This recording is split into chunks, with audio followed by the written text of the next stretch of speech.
I'd like to call 6:45. I would like to call the public hearing on local law number 4, a local law to authorize the town to enter into a contract to support Anchorville Neighbors Helping Neighbors in their food delivery program with financial aid for labor and the use of the town vehicle, which the town will purchase.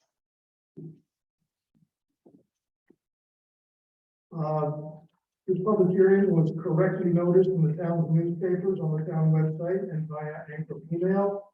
And at this point, I'd like to open up the public hearing for any comment or town board member comment.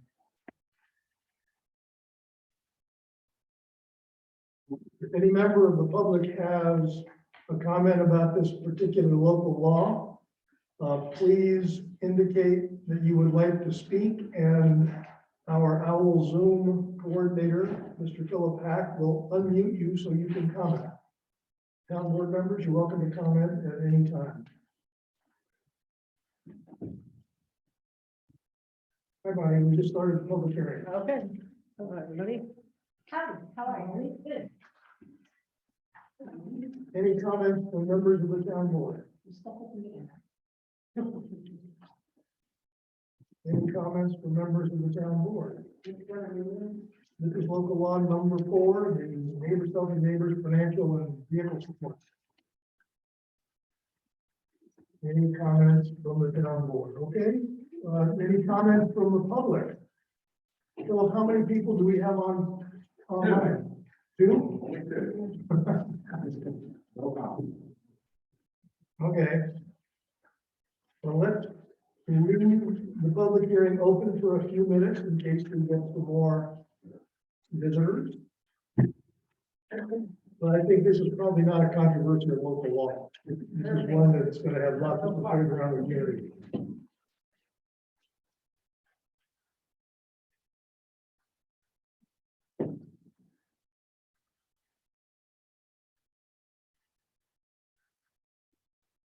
See.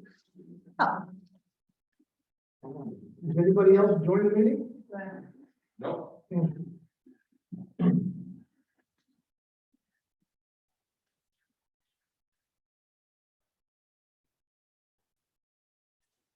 Well, anybody want to make any comments about what a great job Neighbors is doing?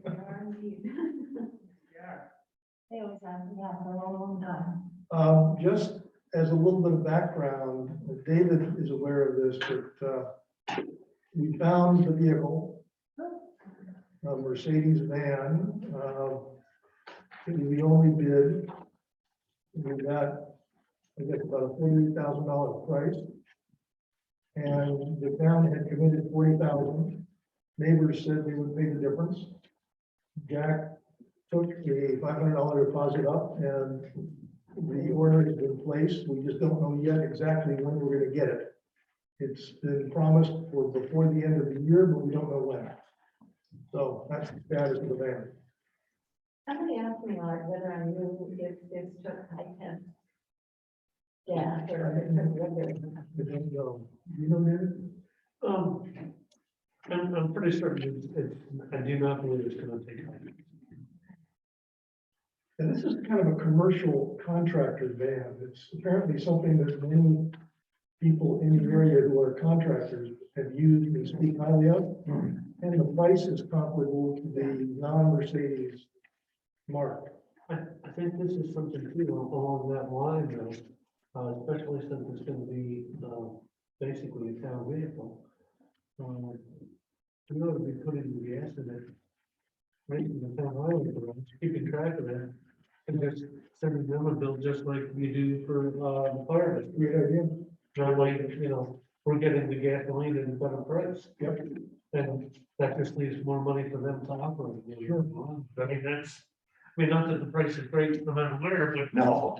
but that's still better than you get at the pump. What are you paying for gas now, Jim? The last delivery was 446, I believe.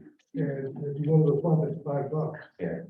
It's about 55 cents, usually less than the pump rate. Okay, well, if there are no further comments or questions, and are there any other people on the Zoom?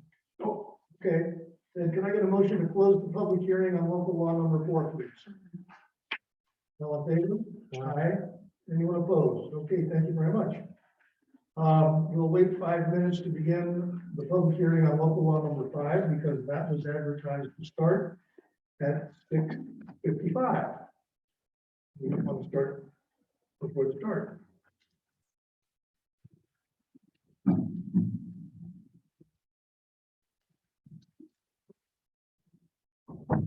How are you? Good, how's everybody? Good. Nice. See you, Eric. I don't know yet.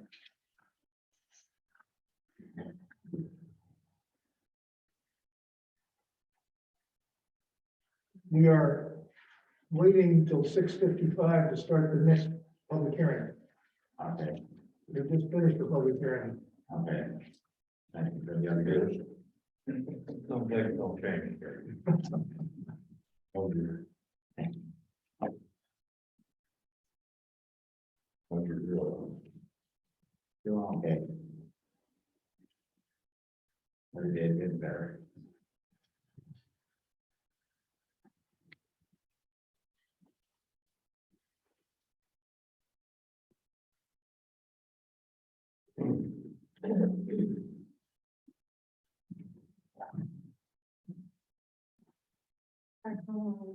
Tell the truth to what I heard about the Anglo post office. Possibly be taken back by owner. That would be Dan Slot and Frank Martucci, right? No, Frank Martucci and Bob Wilkers, they Well, for this, okay. Is that, is still there? the Anglo Post Office. Oh. What's happening? I was told by, Brian, the postman, the master, that the building may be taken back. So they're not gonna renew the post office lease? I couldn't get enough information from you. I've not heard anything. How come you don't know that? I haven't heard anything. Anybody heard anything about that? No? That's the thing. I think there you go. They saw many You said something. What's the highlight? Parking garage. Yeah. Okay, we really need to know. They don't need a perfect room. No, it's, well, you know. They're planning, they're trying to turn it into a garage, Parking garage. parking lot. Post office? Yeah, yeah. Like, ah, That's what you're making. Yeah. Maybe we're talking about the bathroom. criteria. Yeah, I agree. Oh, no, I'm sorry. Okay, I think everybody thinks that's highly unlikely, I got but that. I got. we can check it out. How do you check that out? I'll call Bob Wonder. Hey, Bob, better. What's going on in the room right now? by the way, is this all being recorded? Yeah. Good. There's an injury. How long? I actually looking on stuff right here. It's true today. Nice. Yep. It's it'll be reserved for at least 5 years.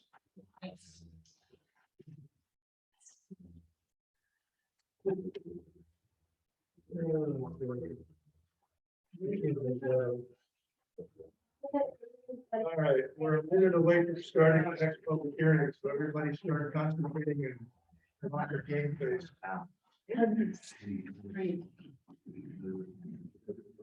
I don't ask, she called, because I do this so many times. Yeah. Not this year, but really. It's not just-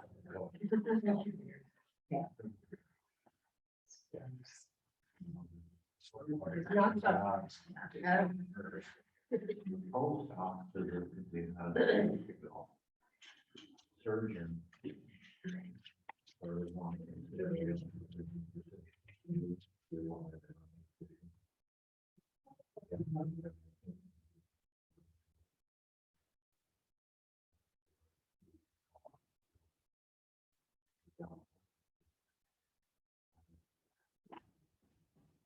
Okay, it is 6:55. I would like to call the public hearing on local law number 5, virtual public meetings to order. This local law proposes the guidelines by which the town of Lakeland can conduct public meetings virtually via Zoom and requires that there be at least 3 town board members physically present in order for a quorum to be present and for the meeting to be proposed virtually. This public hearing was correctly recorded and publicized in the town's newspapers, on the website, and on the Ankrum email list. And at this point, I would like to open the public hearing to public comment and to comment from board members. Do any board members have a I'm a comment? little confused about the whole thing. So this allows us to have Zoom meetings, but we still have to have 3 people present Correct, physically. correct. And does it have to be a special circumstance? Yeah, well, people can participate remotely if they have a special reason, like they're caregiving, like they're sick, like they have a reason not to be able to make it. I mean, one of us. Yes. Okay. Not just And as people long in as, general. as long as 3 of us are here, I see, we can hold the meeting virtually with the other 2 participating and voting. I see. But the other 2 cannot make the quorum, so if only 2 of us are here, you can't have the meeting, you don't have. This a doesn't quorum. have anything to do with the public, it's just about the board, Correct, us. And being- curiously, the 1 or 2 who are not here can vote. correct. I see. They don't make up the quorum, but they can vote. Oh, So what this prohibits, this will prohibit us from deciding to do a completely remote meeting. If all of us are at home like we did during the COVID, the peak of the COVID Yeah. crisis, that we cannot do anymore unless they change the rules and declare an emergency again. that's what the state law Yeah. just passed. Right. So, Jerry, any comments or questions about this? No. No? Philip, how many people do we have on Zoom? 4. If anybody on Zoom has a comment or a question about local law number 5, please indicate by raising your hand. So Philip can unmute you and you can comment.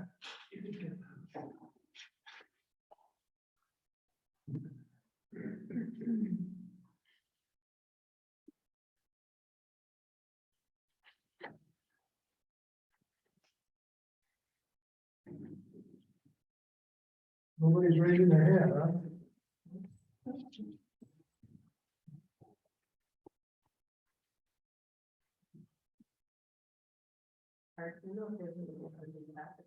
I don't know.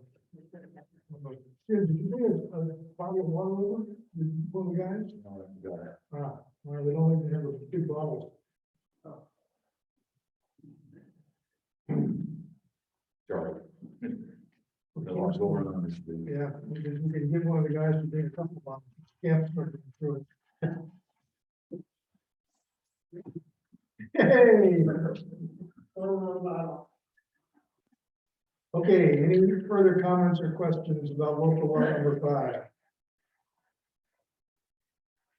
And no indication from the Zoom audience that they're interested in asking a question? Nope. Okay. Then could I get a motion to close the public hearing on local law number 5, please? So, Second, all in favor? Aye. Anybody opposed? Okay, public hearing is closed. Thank you very much. And we have about 2 minutes before we'll start the board meeting.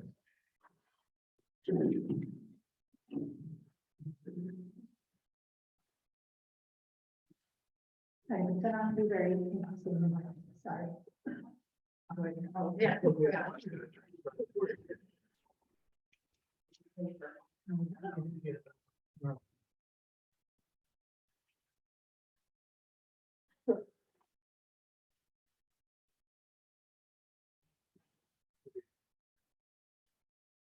Okay.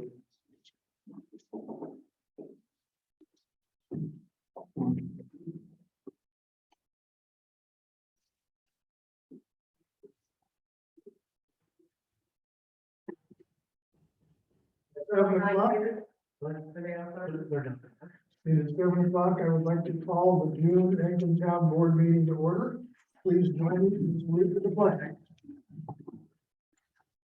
I pledge allegiance to the flag of the United States of America and to the republic for which it stands, one nation, under God, indivisible, with liberty and justice for all.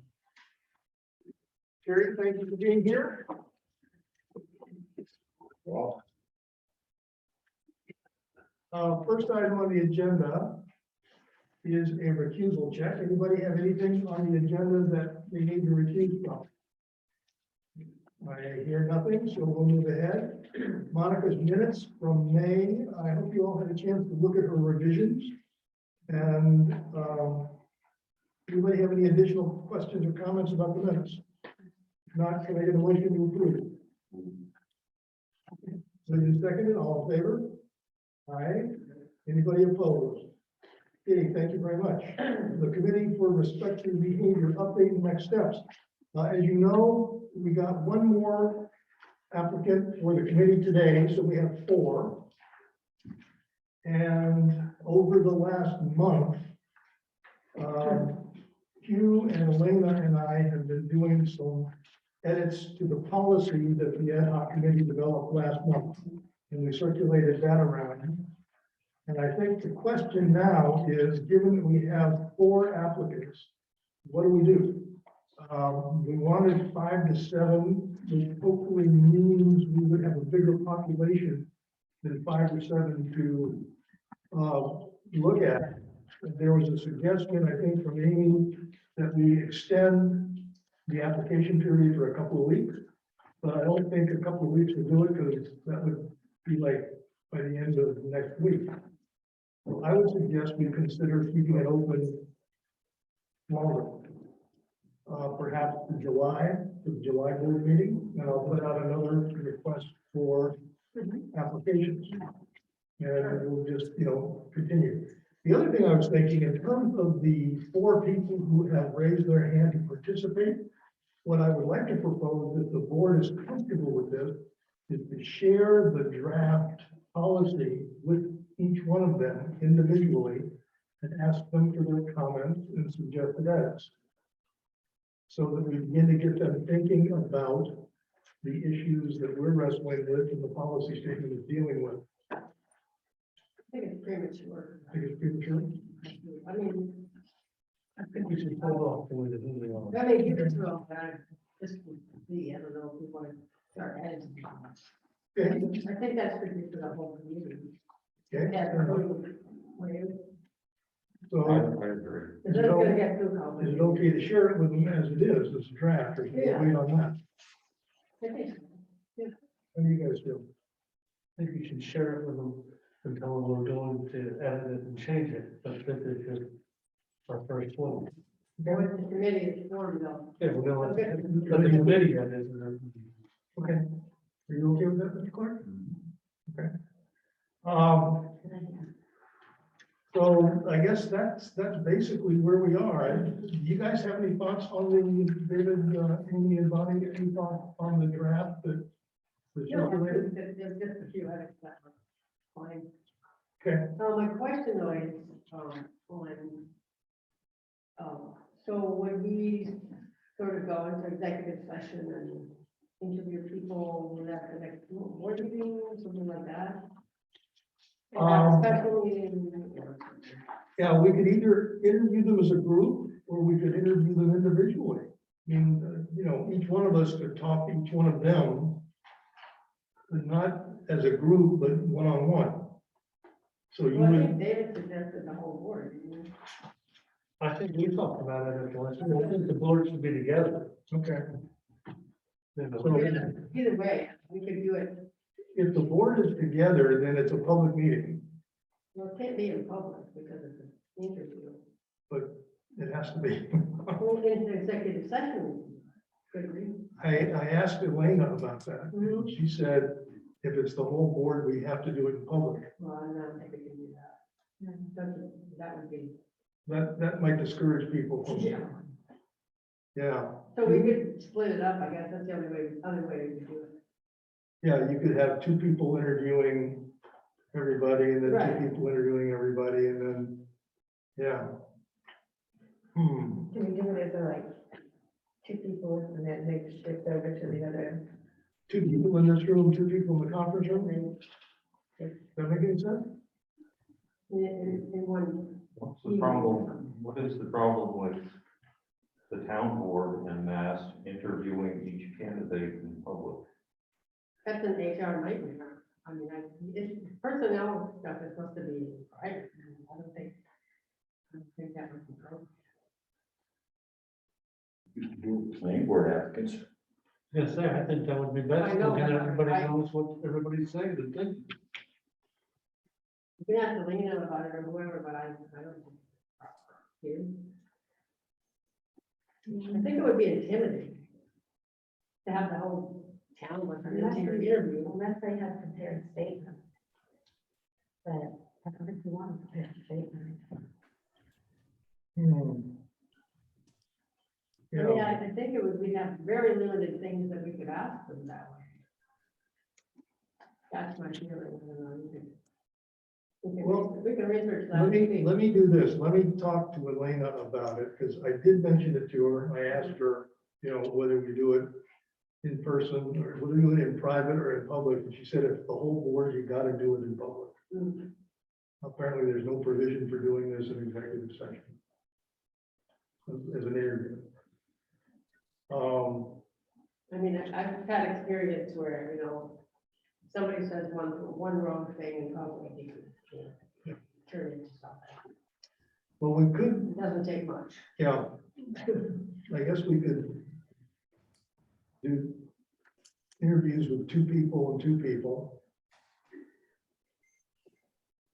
I think what we need to do is develop a list of questions that we want to ask them. I was gonna say, I think we ought to, so that They have to if you're be- having two, it's exactly the same Yeah. question. Absolutely. Okay, let me propose this, that, And maybe it could be something where, like this, it's recorded, and then the rest of the town board can view the answers to the questions. I didn't hear you.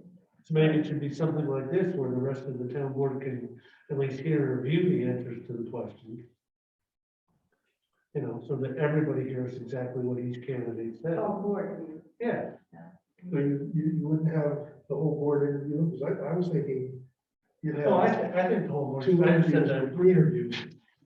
I mean, I think Bonnie's point about having all of us interview somebody would be intimidating and would be off-putting and may discourage people from applying. So that would be my concern. I would be comfortable with two interviews of two and one interview of one. I mean, I'd like to talk to all of them individually. I can do it by phone, sorry? I mean, I trust the board interviewing people. Without even, you know, two, well, I have to be two of us. Right. Two people can do it at the time, which means one of us is gonna have to do it one-on-one, which I'll be happy to do.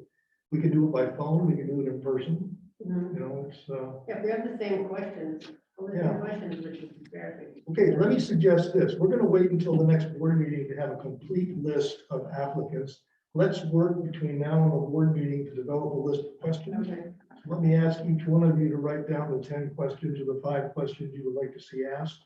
We'll compare notes and consolidate into one set of questions, okay, and then we'll schedule the interviews for following the next board meeting, where we will have hopefully a fuller plate of potential candidates. Okay? Good. Anything else on committee for respectful behavior? Okay, I'm just gonna say, that it seems to me that people who have applied are really great candidates. I think they are. Item number 4, sorry, item number 3 is the Road Jam Ramble. If you recall, they do this, they did one about 2 years ago, but they normally do this every year, and they request that 3 towns declare them a town-sponsored event, so town insurance covers the activity. So we have a resolution. Number 3, the Road Jam Ramble resolved, the Antrim Town Board designates the 2022 Road Jam Ramble as the town sponsored event. Any questions or comments about that? Do I recall seeing some communique about insurance for that? They are, if they're a town sponsored event, town insurance covers them. I confirm that was correct. Is this bicycle and foot? This is bicycle only. Yeah. And they set up a station here at the town hall. They use our facilities. And it's a big deal. Yeah, I like it. So could I get a motion to approve this resolution, please? Moved and seconded. All in favor? Anyone opposed? Okay, thank you very much. Since we're on the proposed resolutions page, let's take a look at adopting local law number 4. The public hearing had no adverse commentary, so I would appreciate a resolution or a motion to adopt local law number 4. as presented. Thank you, David. Second, you, thank you very much. Any other comments or questions? Let's do a roll call vote on this. Councilman Clark, Yes. Councilman Boyce, Yes. Councilwoman Gold. Sorry, I can't write that fast. Councilwoman Hunt. Yes. Town supervisor. so Yes. Okay.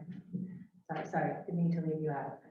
Okay, so it's unanimous. The local law is adopted. Thank you very much. Now, local law number 5, virtual public meetings. Any questions or comments on this before we consider it for adoption? If not, could I get a motion to adopt local law number 5? I'll move. Moved by Mike, seconded by Hugh. All in favor? Oh, wait, let's do another roll call vote. Okay, That first one went so well. I know. So Supervisor Basson, Yes, Councilman Boyce, Yes. Councilman Clark, Yes. um, Councilwoman Gold, yes, and Councilwoman Hunt. okay, unanimously adopted. Thank you very much. Item number 5, the Neighbors Helping Neighbors van. I mentioned it earlier, but we have ordered it and we're hopefully going to get it before the end of the year. And Neighbors is very exciting. So that'll work well. Item 6, climate smart projects at HVAC. I talked to Susan briefly. She's in transit. She has nothing new to report at this point. But she is working with the state to see if we can get market reimbursement for the air source heat pump that we have installed, even before we finish the electrical work, that will upgrade to the service here at the town hall to 600 amps. And we'll find out about that in the next month or two. Kids Camp in Town pool. Do you know, is Ruth on the call? Do you know, Philip? No. No. Okay, and Jen, is she on the call, David? She was up in Williams right now. so Okay. The pool is, got a few repairs we're gonna do. I'm gonna be painted, Saturday. Got a few things going on, and then we plan to fill Monday or Tuesday. Cool. So we're, Okay, as far as I know right now, everything is right on schedule. Ramp is going into the bathrooms, and they've got things going on with the bathrooms. and Yeah. and the lift is in? Lift is in. Yep. I don't foresee any huge bumps unless something unexpected comes up. Good. And Ruth has been, No one's on the call from the board, camp board, right? right, that's what I'm aware of. Jim Grayson, Lorenz, David Dunbar. Okay. Yeah, the camp pool board had a meeting last Saturday where they brought everybody up to date. That was Jen Boyce, Ruth, Madeline, Jane, Lynn Perella, and me. And David reported pretty much what Jen reported, and Ruth basically has been making arrangements for wood chips for the playground. She has requested, and Jim has already accomplished, mowing down the town hall high grass, mostly as a prevention for tick avoidance. And we checked before we did it with Jamie Turrington at CAC, who said, great idea. there's this very fragile special grass that's there, that's benefited by an early mowing. So inadvertently, we did the right thing environmentally as well as for the kids. So that was good. We have lifeguards, we have counselors. I think this Saturday, there's a parents meeting for camp parents where Monica is going to meet the counselors and give them their forms to fill out and sign up. And the parents are all going to basically be briefed on the routine. The chips are supposed to arrive on Monday. They were supposed to arrive. now. That's what I heard. I don't know for sure. They They were were supposed to be here here yesterday, today. Yeah. So They were the planning is moving along and it looks like we're gonna have, How many kids are gonna have? right now, Ruth is thinking 50. 50. Yeah, Someone asked me, are they gonna be using this building? on Tuesdays, but she's putting a tent outside. The idea is that they won't be inside, they'll be outside. So, now, related to the camp, Kirk Miller recommended that we get accident insurance for campers. And apparently, I got the quote, I think I sent it around here, for 50 people, it's like a $310 quote for the 29 days of camp. I think this is a no-brainer and we should do it. So I would request a motion to approve a $310 accident policy through Philadelphia insurance companies to cover camp kids for the summer. It's a great idea. I'll make the motion. David, thank you. Is there a second? Made and seconded. Any further questions about this? If not, all in favor? Aye. Can't do too much this year. Right, and this one is remarkably cheap. Kirk thought it was gonna be $600. When we told him we had 50 kids, it turned out to be 300 because the number he was assuming was much higher than he was I normally. think the coverage is pretty good. Yeah, seems excellent. Okay, good, thank you. Are the counselors all local? Yes. Or come from forward. town? Well, I don't know if they're all from Anchorage, but they're all, you know, from one of our neighbors if they're not from here. And I think the lifeguards, David, are all local kids. Yes. Yep. Okay, they're in their income or plan to use. Yeah. Yeah, I know that some of the larger camps import people from overseas. We don't do that. We use local kids. Yeah. Okay, thank you very much for approving that insurance. And that's the story on the camp and the pool. I think When does it start? the pool will be ready July 1st. That's what we're shooting for. And the camp will start Tuesday, July 5th, It goes. 6 weeks, till the 13th or 12th of August. And they're planning to do field trips once a week. They'll be here at the town hall once a week. They'll have library events. The Ankrum Opera House has volunteered to do a couple of theater events. Pizza Friday, you know, it's gonna be really fun. Okay, my report, financials, I think the major issue is the uncertainty in the financial environment. Costs are going up with inflation, scarcity, gyms costs 25% higher than expected. And tomorrow I get price increase notices weekly. I was gonna say, materials, everything is up, most of them are up like 30-40%. Two bridges that in my report, the blacktop that I figured out is 20% more than what year. Yeah, so this is gonna be an ongoing problem. Fortunately, we have adequate reserves for a short-term crunch. How long this is gonna last, it's hard to tell. We got notification of our first mortgage check.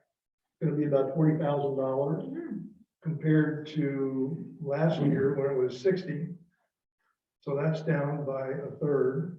I think our second check, which we'll get in October, will probably be half of this because the mortgage market is apparently drying up according to anecdotal evidence. So the revenues could be affected. Sales tax, Comes down too, right?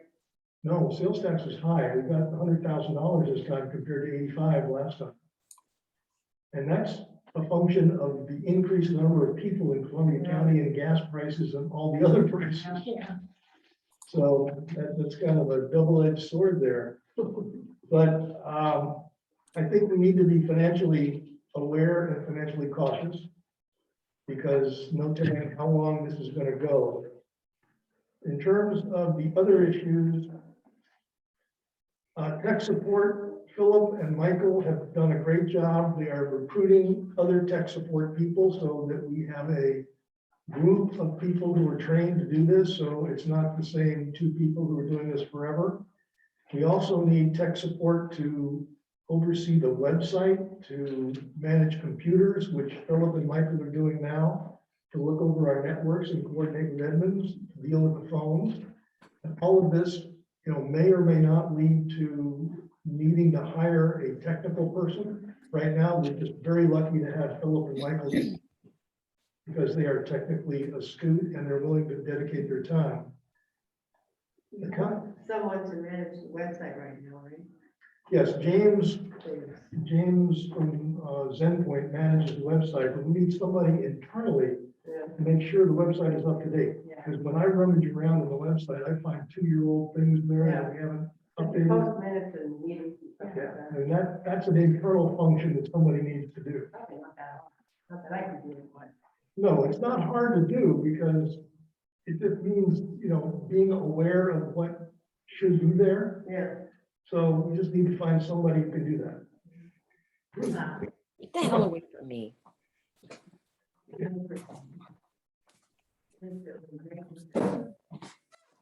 Constant contact is another issue that we need to get a resolution of. Right now, I do constant contact.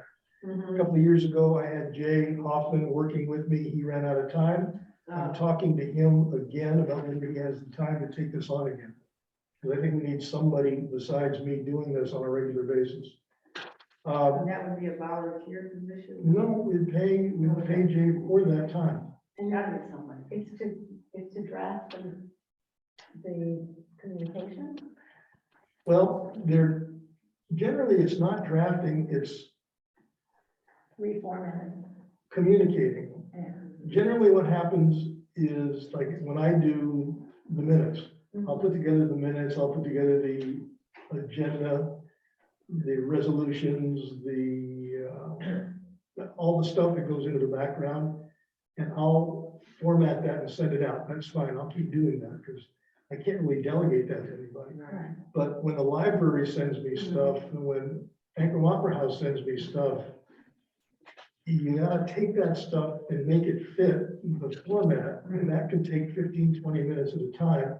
And you can't let it go for a week, or it's too late. No. So we need somebody who is facile enough on a computer to do this, and Jane demonstrated he could.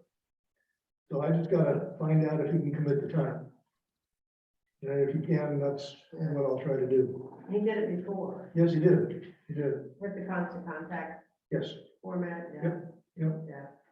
So, So be somebody familiar with that one, yes. platform, whatever you know. Well, he learned it from scratch, like I did, like anybody did. Jay. Jay Hoffman. Jay Hoffman. Okay. And the other thing I have on my list, and it's something I sent you all a note on last week. I'm recommending that we adjust Monica's compensation to reflect the fact that she has been doing bookkeeper work for the last 20 years without explicit compensation, and that her tax collector compensation be adjusted because it is well below the amount of money that is being paid to tax collectors in our area. When I did the analysis that I shared with you, it turned out that her compensation was at the bottom of the list of relevant towns. And with the proposed changes that I'm making, she will go to like the top quartile, assuming nobody else makes changes, but I'm aware of a couple of supervisors who are planning changes. And I think this is going to be one of these things where we want to keep an eye on compensation so that we are reasonably certain we're paying our people fairly. And like we did with the highway guys last year, take a preemptive move so that we're not losing people over money. So I've got two resolutions here for you to consider. One is to establish the bookkeeper position I have some questions. Yeah. I'm a little confused. Now, the first group of numbers you gave are for the tax collector, the town clerk, and the registrar. So those are her main jobs, correct? And that's what, Those are the jobs we're paying for. 38,300. So what you're suggesting is adding the bookkeeper part, Right?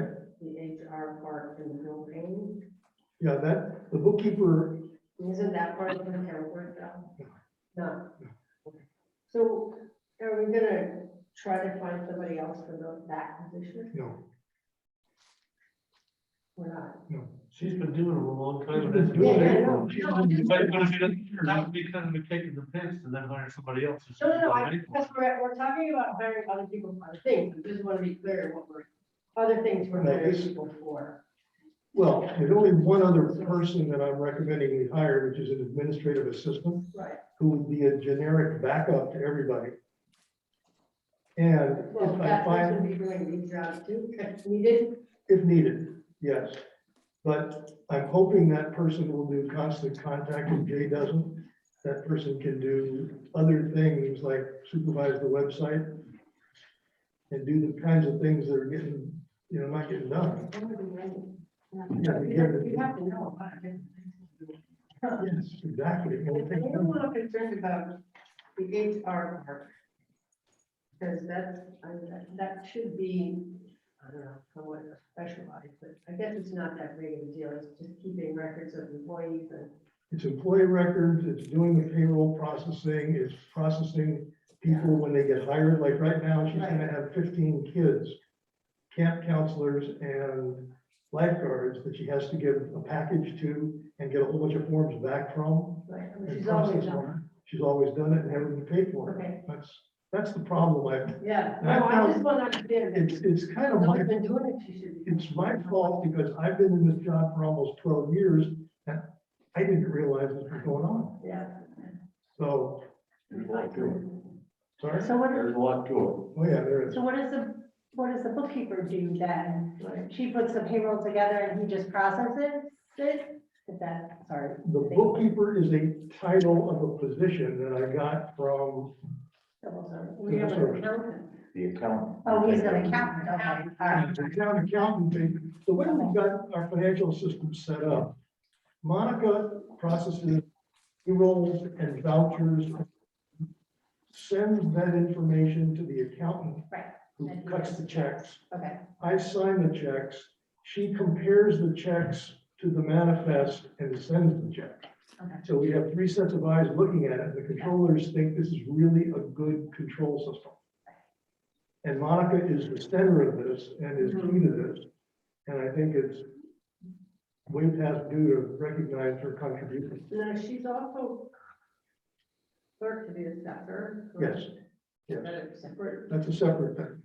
she paid separately for that? Yes, So that's not included in here. no, And then what does she do for the highway? Just the She payroll? comes down, she helps with the payroll and do a process of monthly bills. and There used to be an internal person that did that. Before I was there, Tammy Bloss was on Or there. you- She did it. one of the highway people Right. did.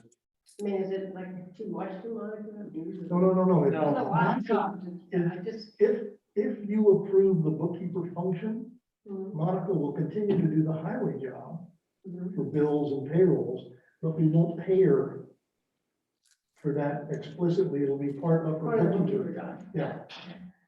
But Well, she'll- she she'll can keep handle doing it it. all, because sometimes it seems She like, is remarkable in terms of how she can do this. yeah, okay. And if we get somebody who is an administrative assistant who can assist, that will be very, very powerful. And that's the next thing we're gonna try to do.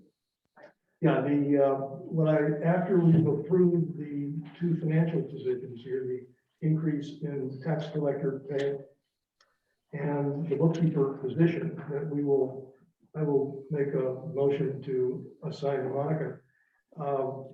I will ask you to approve my going out and looking for an administrative assistant. And we'll try to find somebody who can do a bunch of the jobs that are just not getting done Yeah. and understudy the various Hmm. jobs that are getting done so that we have backup. And that would be a part-time position. Yes, it would be like a 15 to 20 hour a week position. So is Monica essentially working a 40-hour week? She works, I would guess, close to 40 hours. Yeah. You know, given everything she does. And She does a lot of stuff home. Yeah. yeah, she's on call. She gets called in the middle of the night for death certificates and on weekends and stuff like this. And, you know, it's a challenge. Kids well deserved. Yeah. You know. So anyway, I think clarifying Monica's compensation is a big first step. Finding an assistant or an administrative assistant to support all elements of the town would be a big next step. Yeah. And I'm Let me beginning, find one. I'm beginning to rethink the need for a building manager. Because there's just a lot of stuff going on, and there'll be more and more stuff going on. And it occurred to me, and I don't want to embarrass anybody, but we have somebody who was the deputy building manager for years. You do? Yeah. Who's that? Ruth. Oh. So as I think about all these things, I may be coming back to the board and saying something like, maybe we should talk Ruth into being the building manager. The challenge is going to be the amount of time she can spend here. Because the key thing about a building manager is when there's a problem, you've got to be here to deal with it.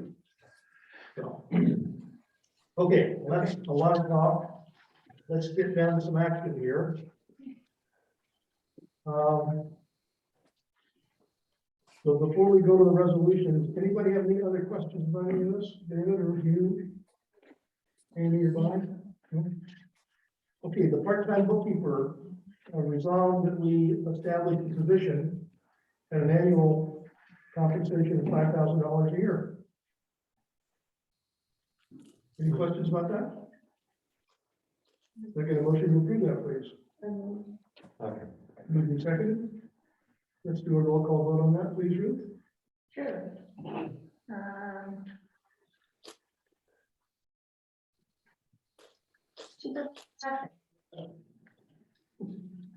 Councilwoman Gold. Councilwoman Hunt. Yeah. Councilman Clark Yes. and Councilman Boyce. Yes. Okay, resolution is adopted. Thank you very much. And as a motion, I would like to make a motion that we designate Monica Cleveland to be. Stop it.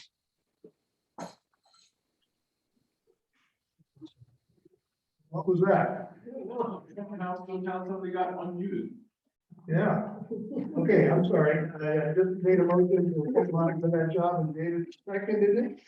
Thank you very much. All in favor? Anyone opposed? Okay, thank you. So just one more question. Yes. So what would that partner pay at totally now? I'm sorry. What would that be? What would her big pay be now with all that Do added? you have the memo? Yeah, I do. It's at the bottom there. I think it's about 46 or 47. No, I think it's 40, oh, I'm sorry, here it is, 46,125. Okay. Okay, next resolution is the tax collector compensation. As I did my study of tax collector and related job compensation, the $2,175 we were paying Monica was like half to a third of what other people were being paid for that job. So I thought it was appropriate to adjust this compensation to $5,000 annually as well. So I would appreciate a motion to approve that resolution. I'll make a motion. Thank you, David. Thank you, Hugh. Any further questions? Okay, roll call vote, please, Ruth. One, sure. Supervisor Hunt, Yes. Councilwoman Gold. Councilman Boyce, Yes. Councilwoman Hunt, Yes. and Councilman Clark. Yes. Okay, resolution is adopted. Thank you all very much. And the final resolution is part-time administrative assistant. This basically will allow me to go out and start the process of trying to find the right person for this job. So could I get a motion to adopt this resolution, please? Thank you. A second. Thank you. Any further questions or comments? So you said this is, you're going to make it 15 or 20 hours? I'm just wondering. I'm not sure what the time, I think it's gonna depend on who it is and what they can do. Compliments. So let's leave that open for now. Yeah, no. Okay, so we have a motion and a second. Roll call vote, please. Councilman Clark, Yes. Councilman Boyce, Yes. Supervisor Rath, Yes, Councilwoman Gold, and last but not least, I'm sorry, Councilwoman. Right. all right, thank you. That resolution is also adopted. And that's pretty much all that I have, with two minor exceptions. One, next month, the Strategic Investment Committee that Will White is chairing, which is a subcommittee of FACT, will be presenting their recommendations to the board on how we should spend some of our excess funding. So we'll hear from them next month, and I think we saw a note from him that outlines where we are right now in the process. We'll get more color on that next time. And James Kennedy, who gave us a very thorough and passionate speech about water a couple of months ago, or was it last month? It was May. He is talking with Nan now, and they're trying to talk with Steve Winkley to get some additional detail on what the Winkley study learned and where we go next. So we'll probably be hearing some more about that in the next couple of months. And that's all that I have. Anybody have any questions for me at this point? If not, let me turn it over to the town board. David, do you have anything to share? You said we're going into executive session later Yes. for, To discuss a harassment complaint and legal advice that we've received regarding. no, with anything right now. Okay, Mr. Clark. Okay, you have a packet in front of each board member. And via that packet, on behalf of the hardworking and I would say long-suffering members of the Zoning Revisions Committee, I hereby introduce to the town board proposed local law number 6 of 2022, which is a law amending various provisions of the zoning law. Your packet contains the opening salvo in bringing that to fruition, specifically the resolution and then the actual local law itself. Available online within the next 2 days will be a red line marked up version of the current zoning law with these amendments inserted. So anyone who wants to see the context and where they fit and so on will be able to go online. That is simply too voluminous to print out and not necessary to do so, I think. Your packet does not yet contain, as is usual, the various documents of the SECRA environmental review. The feed part 1 form, which is the project and setting for this, what we've been through, that's, as I recall, about 13 pages. The section F to that, which is additional information in the form of the narrative that you will be receiving. The feed part 2, which is the identification of potential project impacts by adopting these amendments. And the feed part 3, which is the evaluation of the magnitude and the importance of these impacts and the determination of their significance. All of that will lead to your consideration in the coming couple of months of whether or not to issue a positive or negative declaration and the posting of the environmental notice bulletin about that. These will be prepared by Dan Stolzenberg and deliver to the town board as the process goes on, as we normally do. And in point of fact, the resolution as in part direction that will do. What does this package of zoning amendments do? I will tell you that fundamentally it is cleaning up and housekeeping. It is revising, refining, almost entirely things that are currently there, in some cases rearranging their location, in some cases getting rid of things that didn't go anywhere. They had no real use in the law. These include various things, commercial logging, for example, under the amendments would require for commercial logging, a permit from the zoning enforcement officer if the logging harvests more than 30,000 board feet of timber. Currently, the threshold is 50,000. There is also language recommended by the CAC that is in that part of the amendments regarding the permit application and forest management plan. You will recall that we approved the idea of a cannabis dispensary, if such occurs. And so it seemed to be insightful to define cannabis dispensary and add that to the use table, which this does. It clarifies for short-term rentals some requirements about public hearings for renewals.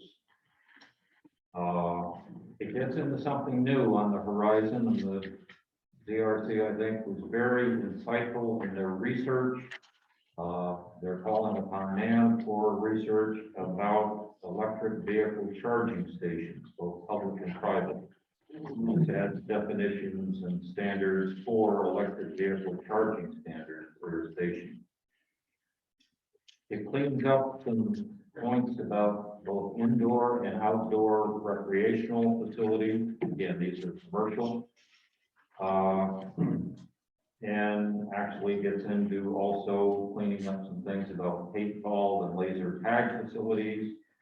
And we started out talking about tennis courts and ended private ones and ended up talking about commercial racquetball activity or racket activities of all sorts, and rolling that into a package. Buffers are a big thing within the current zoning law. Buffers between farm and non-farm uses for protection of agricultural lands, for streams, for streamside vegetation. And those passages are currently in several places in the zoning law where they will remain. But NAN has also consolidated the highlights of those into one section so that you can pretty much see at one glance what is there in terms of buffers. Home occupations get a little attention, clarifying the intent and adding a note clarifying the standards for minor and neighbor home occupations. There are a number of references in the current law, some of which have no real use, dealing with automotive or automobiles. We have expanded that a little bit to motor vehicles of all sorts and come up with definitions and standards. Again, no great changes, but more encompassing. And finally, given all of that, in Article 14, there are well over a dozen additions, deletions, or modifications to various definitions that underlay. So, with that, and on the back of the memo that I gave you, I will mention to you that all of these do comport with the vision, the goals, the strategies of the 2019 comprehensive plan. So what's it for the board to do? Next steps for tonight, I would have you look at the resolution, and you can read through it if you like, but as you go down through there, I would like for you to have as your objective adopting this introductory resolution, which includes classifying adoption of this proposed law as a type 1 action. That is a law basically that is likely to require the full environmental impact statement. That's what all the FEIS forms are for, if you will. This resolution would declare the town board as lead agency for the amendment, which we typically would do. It directs Nan to prepare the various secret forms, part 1, part 2, part 3, and so on. It directs, as is normal, referral to the Columbia County Planning Board and to the Town of Ankrum Planning Board, which is part of our own law requiring that. It asks us to schedule a public hearing, and I would suggest that perhaps 6:45 p.m. before our July meeting, which would be the 21st of July, might be a date and time to consider. And of course, the resolution directs the town clerk to send and to post various public hearing notices about that public hearing. After tonight's activities, we will have ample time over the next couple of months to review and certainly to act on the various secret requirements, to conduct that public hearing, to review any comments from both Columbia County and local planning boards, and then to make our assessments and to vote. So that's all I can give you at the moment. I would direct your attention to the resolution, and I would ask, first of all, does the public hearing at 6:45 on Thursday, the 21st of July, meet your fancy? Is it the 21st? Yeah, No? I think so. But we got one. That's what I got there? But Okay. you better do it. That's what my calendar shows. All right, that sounds fine. So, that's a motion to have a public hearing on the. Well, All right, yes, okay, fine. I'll second That that. makes it clean. I'll second that. All in favor? Aye. Anybody opposed? Okay, that's good. So we'll have a public hearing then. Now for the rest is the remainder of the resolution itself. Classifying it as a type 1 action, as section B calls for in the resolution. Declaring ourselves as the town board to be the lead agency in the conduct of the environmental review. Section D of the resolution directs Nan to prepare the various these documents for us. Section E and F call for referral to the Columbia County Planning Board, the Town of Ankrum Planning Board. You just talked about the public hearing on the 21st, which would be section G, and sections H, I deal with public notices. Yep. And then finally, J comes back and directs Nan to prepare the remainder of the document. Okay, I'll make a motion to adopt this resolution as presented. David, second. Any questions or comments? Let's do a roll call vote, Dave. Okay. Councilman Clark, Aye. Councilman Boyce, Yes. Supervisor Baston, Yes. Councilwoman Gold, and Councilwoman. Yeah. Resolution is adopted as presented. You, thank you. Anything else, you? No. No? Okay, terrific work. A lot of meetings. Yeah. That represents, incidentally, that represents CRC work between November of 21 and April of 22. Now, there was a bunch of other stuff done during that period. Okay, thank you, Hugh, and thank you, ZRC. Philip, what's the head count on Zoom? Still 5. 5. Okay. There must be something good on TV tonight. Pardon? There must be something good on TV. People are not tuning into the board. Okay, Amy. Okay, just a couple of things, updates for me, Art knows and Bonnie knows, I've been having a dialogue with, Rob Lopez of the Columbia County EMS Services. There's been some concern of late regarding the time it takes for EMS out of Potomac to get to the outer regions of, Ankrum. And we're addressing these concerns and we're looking into, we're questioning whether or not we can tap our neighboring towns, for example, Pine Plain, when an emergency exists in the emergency. So we're looking into those issues. I've discussed the meeting with him, I haven't heard back, but I'll update you further. We'll have the opportunity to get that. Sorry, Rob Lopez. He's the, operation.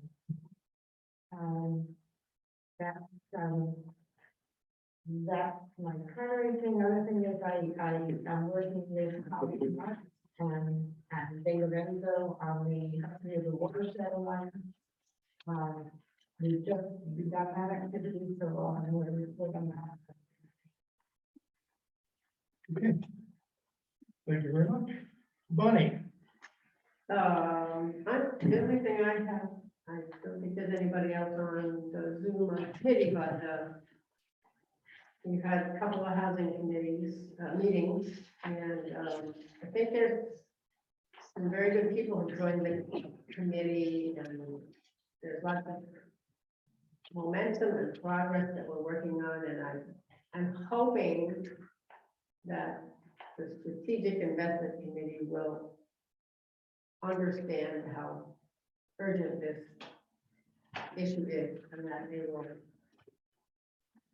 direct some money in that way, because if we get a little bit of a seed fund started, it will give us an opportunity to reach out to other avenues for some money. There's some rumor that there's some land that might be donated so that we can get a project going. And there's lots of activity around in Connecticut and other communities in the area that are actually getting projects moving. So, they had a meeting on Monday. I was out of town. I haven't got it yet. Along and hopeful. In this month's Talk of the Town, there's a very good article on auxiliary dwelling units. Yeah. Oh, And they've written it up as a very, very significant approach to solving the housing crisis. So that'd be something to take a look at. Okay. I haven't got it yet. It must be. Over there in the file, with your name on it. Okay. Okay, thank you. Other than that, I don't think that's good. Okay. Jim? Well, we completed our major projects for the year. We completed, Fieldtown Road, we began last year, 0.9 miles, we repaved that. And we did 1.25 miles up on Hall Hill. And the total cost about $240,000, which will be reimbursed by CHIPS, by the way. Okay, that's good. We still got a few other smaller projects we're doing. We were working over on this end of Hall Hill, leveling up and shimming up spots that were real bad out of whack. And hopefully we'll have enough money to complete that road next year and one end to the other. We assisted the county with our paver when they redid the Route 711 intersection down there. They had something they trucked it down there for us, and we spent a day down there paving that for them. I don't know if anybody's been down there, but they reconfigured that. And let's see, we've been working up on Woods Drive, Woods Court intersection. There was a drainage issue up there. We dug that up, and hopefully we got that cured. We'll be repaving it sometime later this summer. And we hung those flags for the ladies auxiliary. I want to thank Sickle Electric for the use of their bucket truck to do that with. And the bucket truck we had ordered, I about given up on it. They won't even return my calls anymore. So, just gonna start looking elsewhere. Yeah. And our roadside mowing's been ongoing. We're pretty much done with the first round. Still got a few up yet. But Yeah. A lot of it's done. I advertised for the job opening I have for on the crew, where I have the ad was last month. And I got one application. And I plan on filling a position around the 1st of August, sometime in there. We had to pay, write a big check to our retiree for all his sick time, vacation time he had, and it kind of put a dent in my budget line for itself. Okay, I attended the highway school up in Ithaca. There was a lot of topics of interest discussed. And we were talking about this before. I received a letter from A. Cal Russo, our main material supplier, informing us of across the board price increases of $4.50 a ton for blacktop and 65 cents a ton for gravel and stone products, which is substantial. and what kind of percentage does that represent? That $4.50 will make it, well, as I said earlier, it's about 20% year over year. And the black, or the gravel and stone is up about 10%. I just got a letter from CDPHP about our health insurance. They're projecting 20 to 27% increases. That's what they're asking for. Yes, that's what they say they're gonna ask the state for. Kirk Miller thinks they might get half of that. So, You know, I've got a couple of budget lines that are gonna be in trouble with, mainly the school line Yeah. this year. I don't know if the town, the board would be interested to put some more money in that, or do I gotta save it elsewhere in my budget to make up the shortfall? Something to chew on. It's not there yet, but it's gonna be. okay, I was told earlier today, some surrounding towns have given their highway crews Juneteenth off, making it a paid holiday. is that a national holiday now? Yes, Is it? Yes. It is. So we really ought to put that on our list, shouldn't we? up to you guys. What do you think?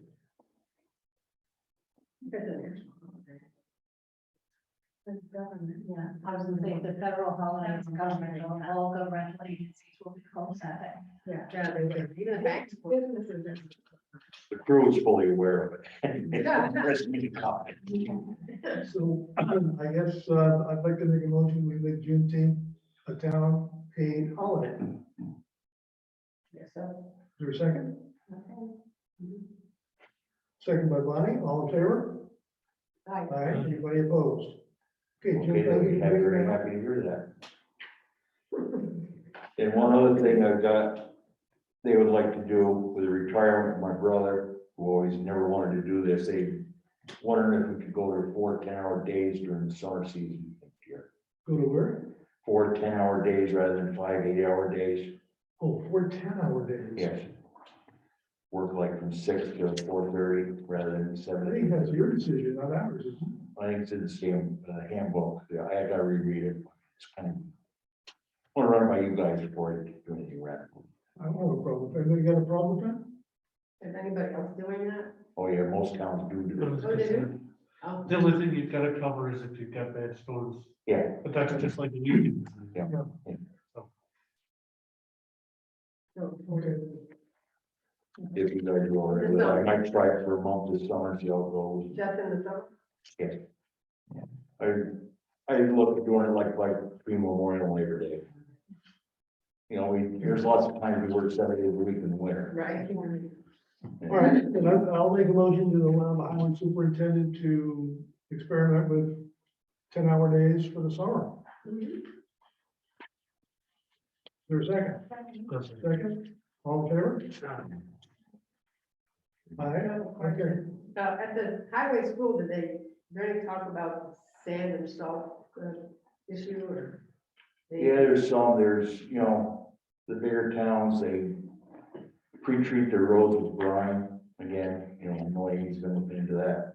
Mhm. And you can't do it on our dirt roads. No. And it's something that, you know, lots of times there's residue from previous storms that are still on the road, which basically accomplish the same thing. You know, the whole idea was to keep the ice from adhering to the pavement. And get out there. Is It doesn't really, in my eyes, it doesn't reduce solvency much. Is the Harry study all done? There were different guys I've talked to said it increased the cost. So they, Because they're still doing, Got that equipment, you gotta buy different equipment, you gotta do sand and salt, Yeah. your dirt, roads that are everywhere, and they increased all the costs. so they pre-treat and then they don't use salt. oh, yes, they do. Oh, that I got it. Oh, yes, they do. Okay, so it's even more. Yeah, we need to understand whether Brian is really any different in terms of salt usage than the approach that Jim has been taking. You know, using sand, I use a lot of sand or, Right.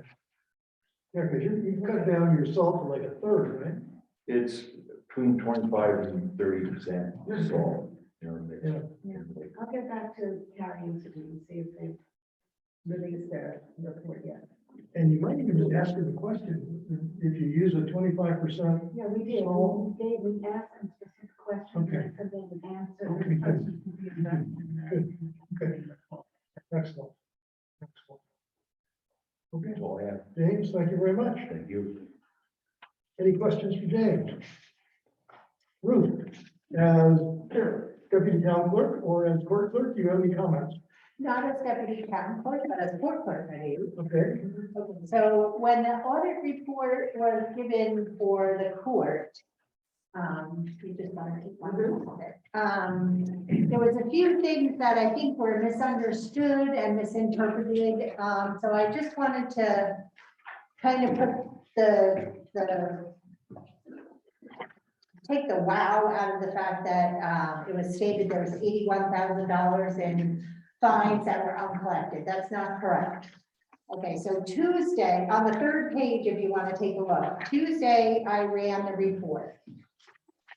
So the total due, if you look at the calculation on the bottom, is $56,000. We've had partial payments made of $10,000, which brings the total down to $45,777.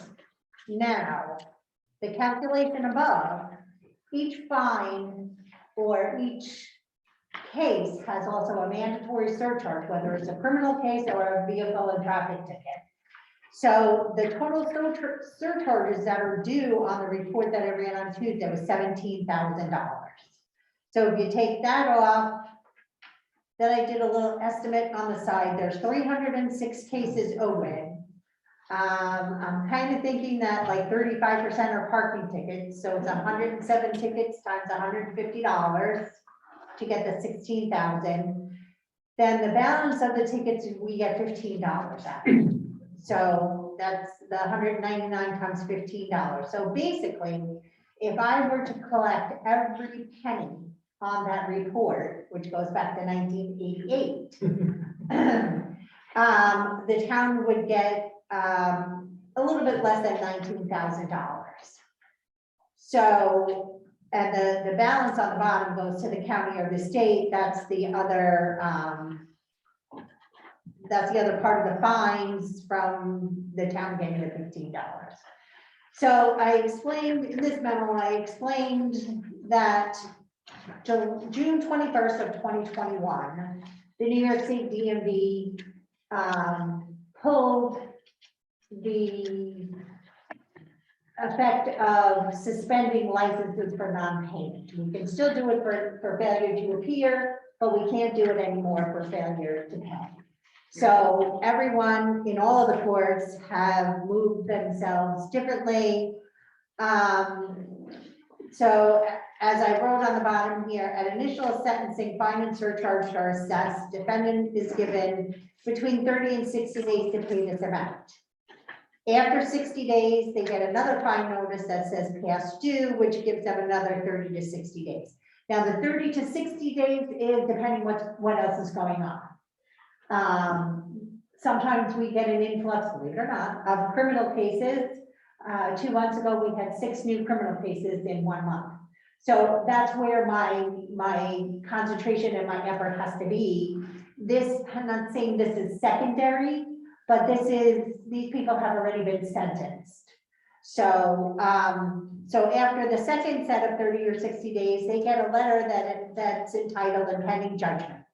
That if they don't pay in the next 30 to 60 days, then a civil judgment, which goes on their credit report, will be filed with the county clerk's office. So they're basically given pretty close to almost a year to pay. I do have a book that, and this is what I showed the committee. I have a book where I keep track of, who gets what, when they're due. And, you know, I do have my folders set up that way for payments that are due, current payments that are due within the last year. So I'm trying to collect as best I can. It's hard. We do collect credit cards, or we do accept credit cards, which is good. A lot of people that night when they're sentenced with a traffic ticket, they'd rather just give you their card and just say that I'm done and it's closed. January, we had a good month. February, we had a really good month because we had a Department of Transportation ticket where the fine was $4,500. So, but March, April, and May, I think the report has been one page each month, which is like unheard of, ever. So, with the EEP program, we're hoping that it'll pipe up a little bit, job security. But I just felt, I just kind of felt uncomfortable with everyone on the board thinking that there's $81,000 that I'm not doing anything about to collect. The 81, I think it was 51 when I showed the report that I showed the audit committee, and I'm just wondering if someone thought it was 81 instead of 51. I remembered it as 81. Again, I apologize if I didn't express myself correctly, but there are, you know, they've taken away a lot of the tools that we can use to collect money. But I'm doing my best. Okay, well, I think you're doing great, and we appreciate your clarification. Thank you. Thank you. Thank you. Any questions for Ruth? So the surcharges that go to the state are uncollected as well. Correct. Correct. Yeah, so the state's not getting their part, the county's not getting their part, and we're not getting our part. So we're the only ones who go after it. Yeah. At the town, they're right there. Right, right. And usually to put a judgment against someone, I think it's a $12 fee through the county clerk's office. If I send all the paperwork to the district attorney's office and they file it for the town, there's no charge. So, you know, you gotta save where you can. Absolutely. So. Okay, thank you, Ruth. Before we go to the budget adjustments in the warrant, I just have two quick points. One, I left a copy of this training respect and organizational sensitivity package. This is something that we did back in 2020. I circulated an email to everybody. If you come across other programs that we should consider, let me know, so we can develop kind of a library of these things and decide which training we want to use. Second point, the Board of Assessment Review, and they got 2 grievances this year. They adjourned the meeting having dismissed those 2 grievances, meaning that they felt the grievances weren't worthy of consideration because they both came in with a $1,000 assessed value for homes that were assessed with a $300,000 level. There was a law firm that does this for a living. The idea was to come in with a ridiculous number. If we had turned them down, they could sue us in court. By dismissing it, they couldn't sue us in court, so they reapplied. And when they came back, the Board of Assessment Review decided to reduce the amount of the assessment slightly. And that's where we stand. So it was, according to our assessor, a process that was very well done, that the Board of Assessment Review was very professional. And we're waiting to see what the outcome will be. So that process is done. Next year, I've been advised by the assessor with our revaluation, we're likely to have a much more challenging grievance day. So we'll see. I now have 3 proposed budget adjustments: the bookkeeper, the tax collector, and propane, for a total of $4,400. So could I get a motion to approve these budget adjustments as proposed, and please find them and pass them around? Thank you, David. Second, all in favor? Aye. Anybody opposed? Okay, thank you. And now, can I get a motion to approve the warrants and pay the bills? Thank you. Second, thank you. All in favor? Aye. Thank you very much. Public comments. Anybody on Zoom? Go ahead. Nobody commented. Sorry? Nobody's commented. Oh, okay. Anybody have anything else? So I'm just wondering how Eddie's doing. He is coming to work. I'm He's good. been in Wednesday and Saturday, and by the time the day is over, he's tired, but he's here, he's helping out, and I think is a very valuable asset. He knows a lot, and he's helping John with Perry, who's, kind of the deputy, and that really is. He's okay. That's working, well, I wouldn't say he's okay, but he's dealing with it. It's a tough situation, very tough situation. Just one of the things, had any comments on the banners? I know there was one person who was objecting to having them on their property. I heard about that. I didn't get that email. Amy showed it to me tonight. I just went because I asked our. I didn't see a response to it. Right. I didn't get it.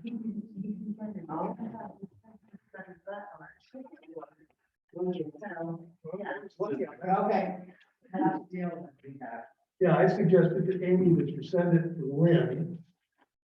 And now that Amy has sent me the email, I'll send it out to Roy I and was gonna Judy. ask you today if you responded, because you didn't respond right away.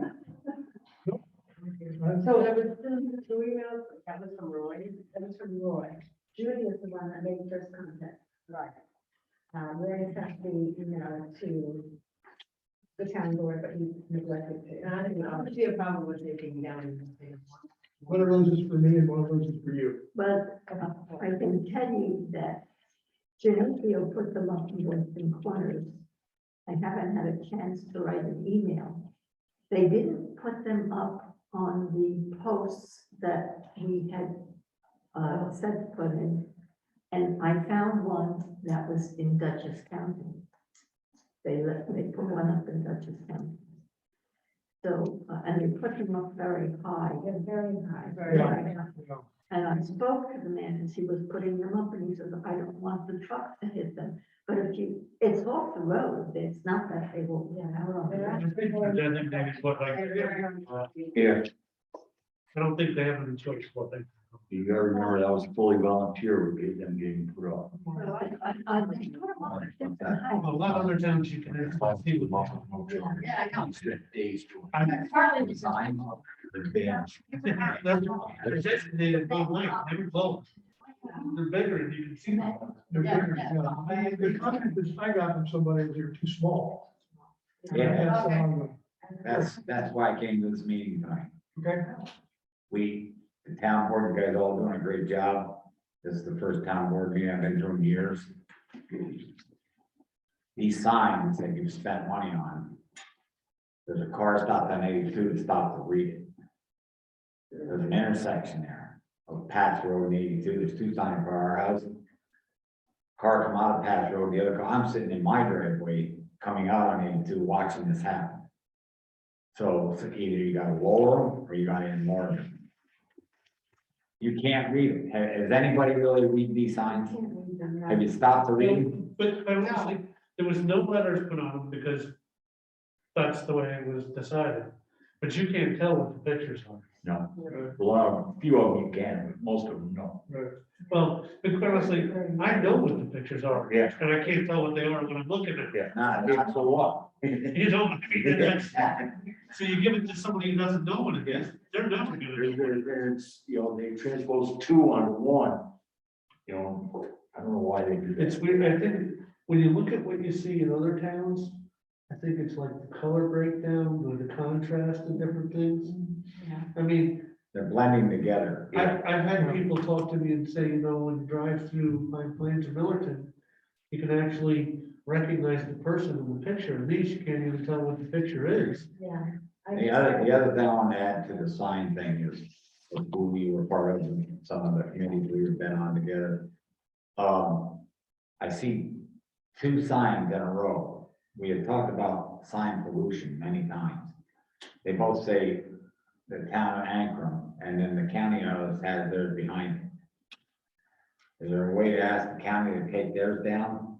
There's no need to have those two signs in a row. They're saying the same thing.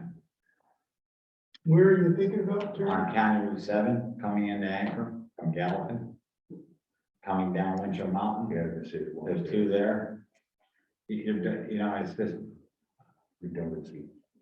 overkill for signs. Yeah, we've got the big green sign and then they've got the Green small sign. sign. Then there's a small green I sign. don't think the county would mind us asking them to pull that sign, do you? I don't I care. mean, is it necessary? No, of course not. You're right. You're right, it's sign pollution. There's too much of that going around. Okay, It's the taxes are going up. I'm on 3 acres of land for many years and I'm paying over $1,000 a month for land school tax. It's gotta stop. town taxes have gone down every year in the last 10 years. School taxes is another story. And county taxes. are different. But for 3 acres of land, you're paying over $1,000 a month. It's a bit on. Is that all three taxes, town, county, and Yeah, and school? yeah. Yeah. It's not our fault. And to see this, I don't know what the sign called, that it was a few $1,000. And you're talking tonight about, the, extra money you have. And the possibility of putting it someplace to help lower taxes a little bit. Well, that's one of the ideas that they're kicking around, which is just doing across the board reduction, but you could do it 1 year, you couldn't do it forever. It would not, because it's a certain amount of money, it's not gonna help, but for 1 year, and I don't think that's the right thing to do. I think what we're trying to do over time is lower taxes every year a little bit at the town level. But unfortunately, the town is like a third of the total, and if the county goes up and the schools go up, the town reduction of 1 or 2% a year, which is significant, Oh, yeah. is masked by the other two increases. So, It's gonna get harder for people that are struggling to make a living. I agree. And you gotta pay your taxes, you don't lose your home. you know. Yep. And with inflation and fuel prices, food prices, it's gonna be very hard this year. And $6 a gallon for fuel, you get 5 miles a gallon in your truck. Yep. The Very fire thanks. company, the town, everybody's gonna feel. it. Now, unfortunately, it doesn't look like it's gonna get better right now. Right. Well, thank you very much for joining us tonight. You're very welcome. Before we adjourn, I would like to make a motion to go into executive session to discuss a harassment complaint and legal guidance we've received. Is there a second for that? Second, all in favor? Can I ask one question about that? The harassment thing. Every board has a chairman. Doesn't the chairman run the meeting? Yes. So if I was to step out of line, you would ask me to leave the meeting. Yes. Why go through all this stuff to have lawyers and everything, another expense to the town, to do what a chairman should do at a meeting? Is Okay, that a legit question? that's a legit question. Chairmen should control their meetings, yes. So why is there so much controversy over these meetings? I don't understand. I'm trying to keep up on it and figure it out. So I just thought that somebody could, I'll just volunteer that doesn't appear to have been happening. Hasn't been happening that way.